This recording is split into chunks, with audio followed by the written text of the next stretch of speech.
I wish running didn't have stamina. I wish I could climb faster. If I could skip this dialogue, that'd be nice. Really wish weapon banners were guaranteed on the first time. If Paimon didn't exist. If only there was a game that did all of that.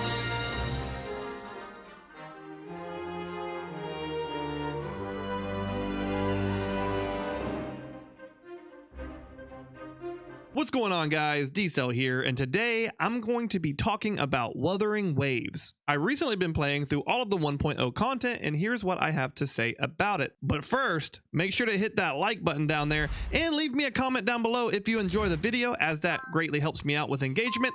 And consider following me over at twitch.tv/d-cellgaming. You can catch me there every Monday, sometimes on Thursdays. Come have a chat with me. Hope to see you there. That'd be great. Back to Wuthering Waves. The story's good. I mean, it's not groundbreaking or anything, but it's good. It'll keep you engaged. I know a lot of reviews say that the pacing is not good, but I couldn't disagree with that anymore. Playing through the content felt fine. I had plenty of things to do and plenty of story to go through. The pacing felt okay. There was nothing egregious about it to me. Maybe in the beginning they had some content issues, but I suspect the only people that were complaining about pacing were those players that were blasting through the content 20 plus hours a day. Now, it's mainly the storytelling, not the story itself, that I have gripes with. First off, the music, it's forgettable. While not a huge deal, because at least the music isn't bad, there's just nothing there that sticks out. Music is supposed to accentuate the storytelling. And think Star Wars, for example.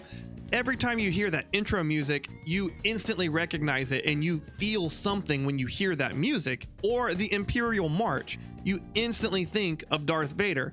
If you've ever played a Final Fantasy game, you'll instantly recognize the victory tune. These are things that stick with you as a consumer of the entertainment. But here in Wuthering Waves, there is literally nothing like that here. There was never a moment that I heard the musical score and I thought to myself, wow, that was awesome. I didn't go into a boss fight and hear some music and go, man, and like just start like humming that tune later on. No, there was really nothing like that happening here. One thing I like about Wailing for Wives over Genshin is that the main character actually speaks. Instead of having a mascot speak for you, making you feel like a small child. This is great. But my main gripe is that the main character doesn't speak enough. A large part of the story, he's still a silent protagonist. And this just doesn't make sense to me. For example, there's times during the story, especially like the companion stories that are voice acted, he'll speak a line of dialogue and then it'll immediately go to a silent dialogue box choice where there is literally only one option to pick from. If I can't pick a dialogue option, then just speak the line. You said a small accident happened during your investigation. Yeah, ended up stuck in a boring medical pod for half a month and almost died from severe overclocking. Ruh-roh. You call that a small accident? See, again, he should have just voice acted that. No big deal. And they have this black screen exposition thing that they do that really annoys me. It's one of those tells not show sort of deals, and it just breaks the flow of the game and of the storytelling. It especially feels bad when you're going through a voice acted line and then it's just broken up with a blank black screen with texts on it. It just feels bad. And oftentimes the black screen just pans so fast I can't read all of the text and I don't even know what was supposed to happen. Uh-oh. The surroundings turn dark and you feel yourself being lifted out of the stellar matrix. You open your eyes and I didn't catch all that. This is why I am not a fan of the black screens of text. Show, don't tell. I wish this was something that all gacha games would learn already. There is a lot of yapping in this game, like literally every other gacha on the market. Luckily, pretty much all of the dialogue in this game, if you so desire, can just be skipped. My main thoughts on this is if the dialogue wasn't important enough to voice act, then it is not important enough for me to read. So any side quests or side things that I do that I have to read, I literally hit that skip button and just go right on about my day. The skip button is a straight up blessing when you want to just skip through some side content and go through the combat. Whispering Waifus has a 3-team system, which I do enjoy better than Genshin's 4-team composition. The reason for this is swapping between characters feels better. It feels smoother with all of the intro and outro skills and the interactions between your 3 characters. It just feels way more fluid to have these skills interact with each other. For example, you can use somebody like Calcharo and start a skill and then switch into your next character, and Calcharo will remain on the screen and continue out his animation attack while your new character can attack alongside him. This feels extremely satisfying. Traversing through the world feels fast and fun. Running up walls feels great. Tethering through nodes and ziplining to places feels good. Being able to run without stamina is amazing. And if I'm being honest, the traversal in this game literally made me not be able to pick Genshin Impact back up again. And I've tried multiple times. After playing this game, Genshin just feels stale. Overall, the combat feels fun. Dailies are a breeze, they take very little time to do, and most events feel decently rewarding, even if they are just busy work. And for a gacha game, my time actually feels decently respected. And that's a pretty refreshing feeling. Now let's talk about echoes.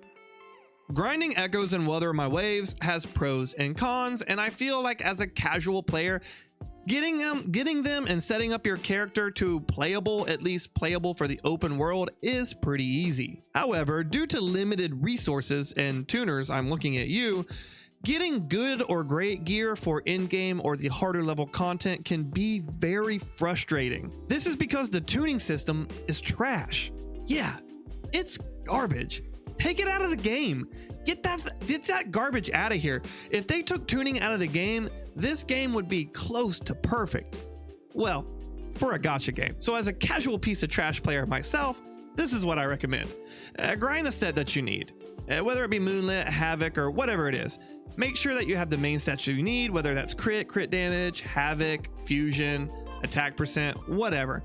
Don't worry about the substats, bang them out to 25, get yourself a playable character. Then, once you have something playable, like in the overworld, then you need to slow down and start using your tuners minimally.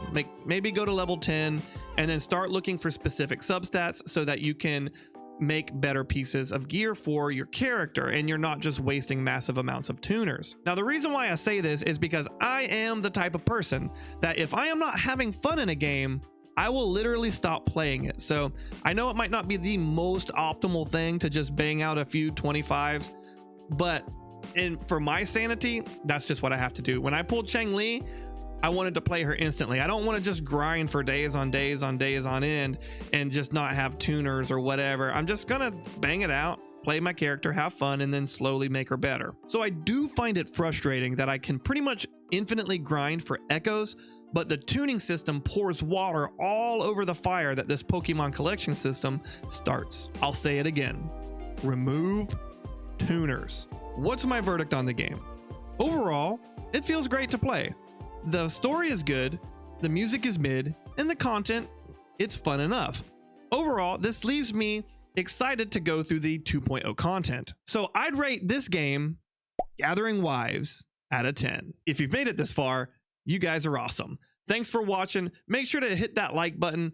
Again, leave a comment down below. Let me know what you guys think about Wuthering Waves. Let me know what you guys think about this video, any new coming gachas, or what your thoughts are. You can just leave an emoji down below if you want. All of the engagement really helps me out. And again, consider going and joining me over at twitch.tv/d-cellgaming. I'd love to see you there. And as always, be safe out there, gamers.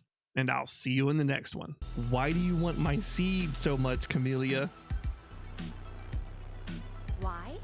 It's pure instinct.